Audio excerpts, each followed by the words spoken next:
Imagine a billionaire who believes he has everything under control: money, power, influence. Eduardo Azevedo lives in a world where he dictates the rules and despises any idea of something bigger than himself. But one rainy night, his life changes forever. A devastating accident takes him to a hospital where he meets Anna, an ordinary woman, but with a strength he has never known. What begins as a clash of ideas and visions turns into something much deeper. Eduardo is forced to face truths he has always avoided, and the questions he fears most answer themselves. Is control an illusion? What if the true power lies in something he never valued? Get ready for a journey of redemption, twists and turns and exciting discoveries that will challenge everything you believe. After all, what would you do if fate forced you to change? Don't blink. This story will move you. The shine of the crystal glasses reflected the golden lights of the room, while Eduardo Azevedo, with a calculated smile, raised his glass in a toast with his friends. He was at the center of his own party, surrounded by moguls and celebrities, all eager for his attention. It was a celebration of yet another billion-dollar contract that consolidated its position at the top. "To conquests and power," declared one of the guests excitedly, raising his own glass. Eduardo returned the gesture, keeping his smile. He knew that the admiration of those around him was a direct reflection of his wealth and influence, but inside he felt slightly bored. The shine of achievements seemed to lose its impact over time. "Eduardo, do you believe in luck?" asked a close friend, interrupting his moment of reverie. Eduardo gave a short, almost disdainful laugh. "Luck?" he repeated. "Luck is for the weak. I make my own luck. Everything I achieved was with strategy and effort." The others laughed, but the conversation took an unexpected turn when one of the older guests, known for being a spiritualist, launched a provocation. "What about something bigger, Eduardo? Do you believe in something other than yourself? Faith, for example?" he asked with a calm smile. Eduardo placed the glass on the glass table, leaning forward as if accepting a challenge. "Faith?" he repeated, his tone full of sarcasm. "Faith is for those who have no control over their lives. People like me don't need that. If you have the power, why depend on something invisible?" "Not everything can be controlled, Eduardo. Sometimes life surprises," replied the man without losing his composure. Eduardo laughed, but there was a hint of irritation in his expression. "Then maybe life should try to surprise me. Let's see what she's capable of," he said in a cold tone. After dinner, back at his penthouse, Eduardo observed the city through the panoramic windows.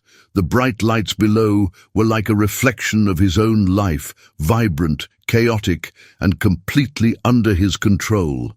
Or at least, that's what he believed.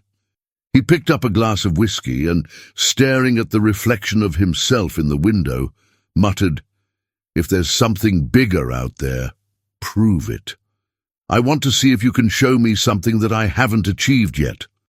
Hours later, Eduardo took the car for a last-minute appointment.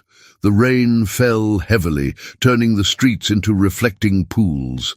Impatient, he accelerated, ignoring the danger that intensified with every kilometer. Suddenly, the lights of a truck appeared up ahead. He tried to dodge, but it was too late. The sound of skidding tires, the violent impact, and then absolute silence swallowed him. Everything went dark. In the emptiness that followed, Eduardo felt for the first time that control was completely out of his hands. The light that Eduardo saw when he opened his eyes was blinding, almost cruel.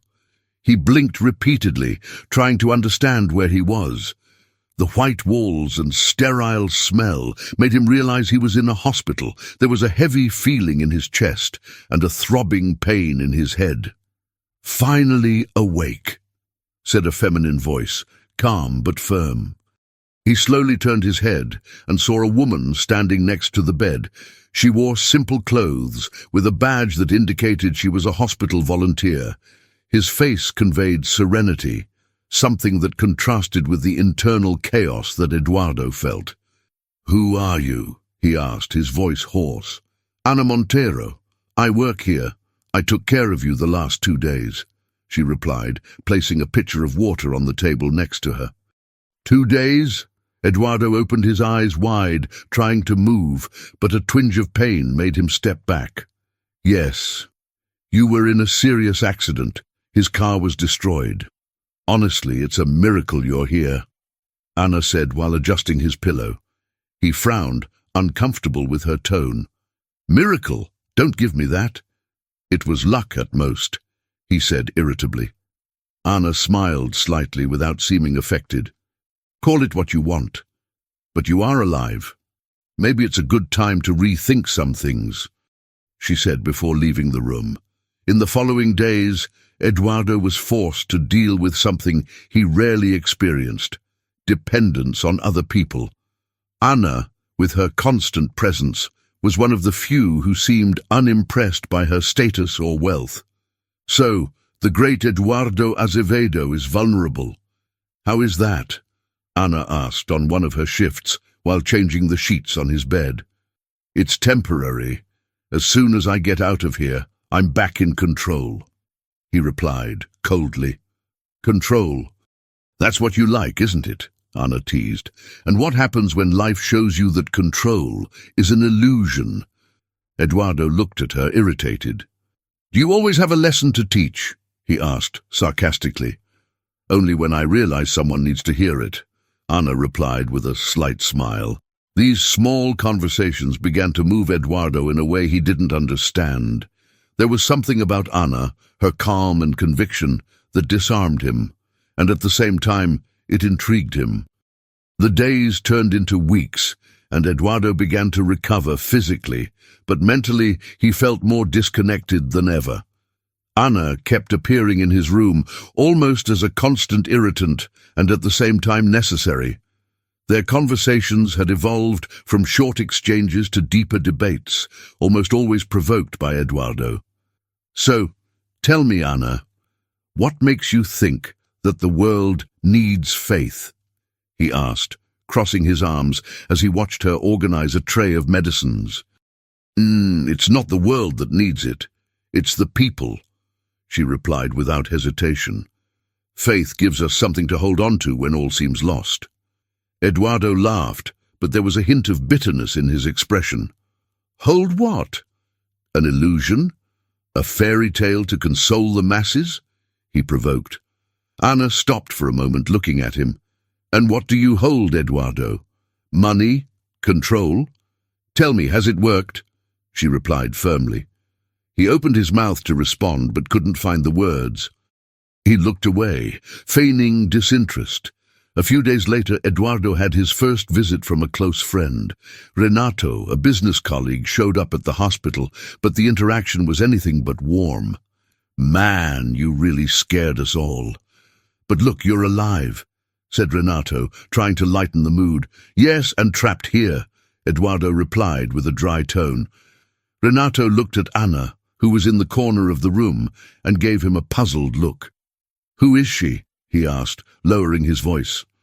"Just someone who likes moral lessons," Eduardo replied sarcastically. "Interesting. Not exactly the type of person I would imagine you talking to," Renato said, trying to sound casual but letting out a judgmental tone. When Renato left, Ana approached, noticing the tension in the air. "It seems like you're used to people agreeing with everything you say," she commented with a slight smile. "At least they don't think they can change my worldview," he replied, crossing his arms. Ana sighed. "I don't want to change anything, Eduardo. I just want you to understand that there is more to life than what you think you control," she said, before leaving. That night, Eduardo reflected on Ana's words. As much as he tried to ignore it, something about her made him question everything he had always believed. Eduardo woke up that morning with his mind full of thoughts that kept him restless. Although his physical recovery was almost complete, he felt that something in his life remained out of balance. His days with Anna had become an unexpected routine, arguments, teasing, and occasionally silences that said more than any words. But that day, she still hadn't shown up, and he found himself staring at the door as if he expected her to walk in at any moment. When Anna finally entered carrying a vase of fresh flowers, Eduardo looked at her intensely. "Why do you do this?" he asked abruptly, almost without realizing that the words had escaped him. Anna stopped for a moment, surprised by the direct question. "Does what, exactly?" he replied calmly, while adjusting the vase next to the window. "That irritating optimism," he said, crossing his arms. "How can you continue to believe after everything you've been through, after losing people you love?" Anna took a deep breath before sitting on the chair next to the bed, something she rarely did. For the first time, Eduardo saw a hint of vulnerability in her eyes. "It wasn't easy," she began, her voice firm but with a hint of sadness. "When I lost my husband and my daughter in an accident, I thought I couldn't go on. For months, I lived in an absolute void. The pain was so great that it felt like I had died with them too." Eduardo swallowed hard, not knowing how to respond. He had never lost someone close to him, but the loneliness she described resonated with something deep within him. "And what changed?" he finally asked, his voice lower than normal. Anna gave a small smile, but her eyes were distant. "I realized that if I let this pain consume me, I would be losing more than my family. I would be losing myself. That's when I decided that if I was still here, I should use this to help other people," she replied, looking directly at him. Eduardo was silent for a long moment before speaking. "You could have given up," he said, almost like an accusation. "It could." Anna agreed without hesitation. "But I chose not to give up because I knew that my pain needed to transform into something bigger. That's what brought me here." Eduardo let out a short laugh, but without the usual arrogance. "People like me?" he asked with a tone of irony. "Do you really think you can help me?" Anna stared at him, unfazed. "I don't know if I can help you, Eduardo, but I believe you can help yourself if you want," she replied. Later that day, Eduardo received a call from his team. A billion-dollar contract was about to be closed, but there was a problem. To complete the deal, he would have to approve a practice that would harm thousands of people in vulnerable communities. Before the accident, Eduardo wouldn't have thought twice, but now something bothered him. "Do whatever is necessary to close the deal," he said into the phone, trying to sound confident. But when he hung up, the decision weighed. He found himself pacing the room, Anna's words echoing in his mind. Later that night, he called his team again. "Suspend the contract. Find another solution. I don't want this to hurt anyone else," he ordered, hearing the shocked silence on the other end of the line. When Anna entered the room the next day, she noticed something different in his eyes. "You look different," she commented, placing the same vase of flowers in the window. Eduardo hesitated before speaking, something he rarely did. "I did something I never thought I would do," he confessed. "And how do you feel?" Anna asked, with a slight smile, but without showing surprise. "Confused, but somehow right," he replied. At that moment, Eduardo realized that something in his worldview was beginning to change. For the first time in years, he felt that perhaps there was something beyond the control he held dear, and that something was just beginning to be revealed. The days passed, and Eduardo began to notice subtle changes in his routine. The conversations with Anna, which had previously irritated him, now made him uneasy in a different way. It was as if, instead of wanting to prove himself right, he was curious about what else she had to say. And, to his surprise, he began to apply some of her thoughts to his own decisions. The next morning, Eduardo called his team for a remote meeting. Still confined to the hospital, he needed to make important decisions about the future of his company. We need to redefine our priorities. It's not just about profit. I want you to review all projects that may be having a negative impact on vulnerable communities, he said, his voice firm. There was an awkward pause.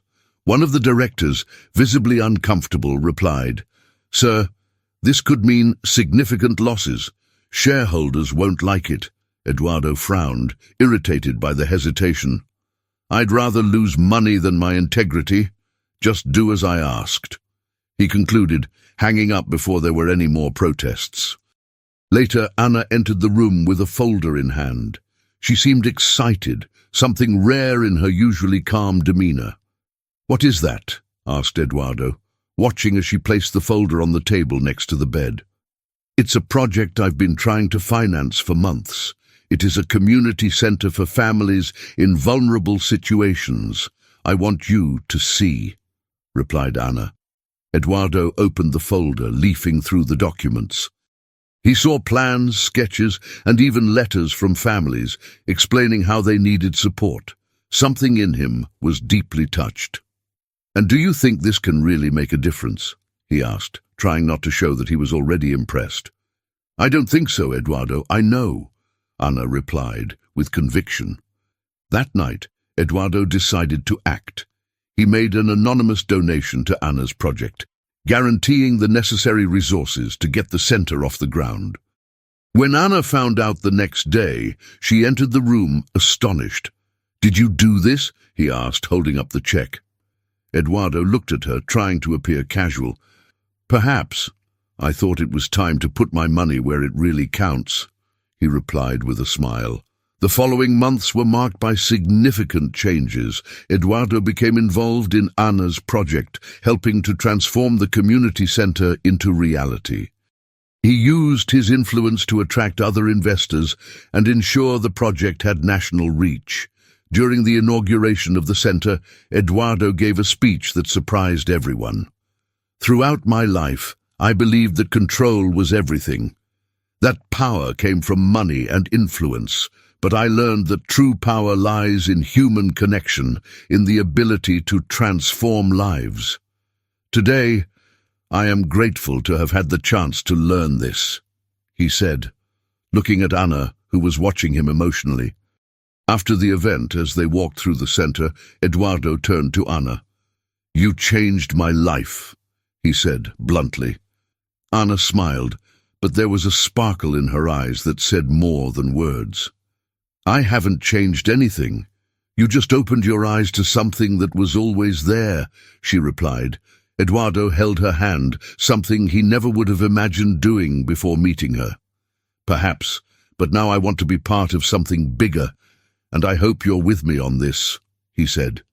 Anna didn't respond immediately, but shook his hand. Together, they walked into the future, knowing they had found something no money could buy: purpose and love.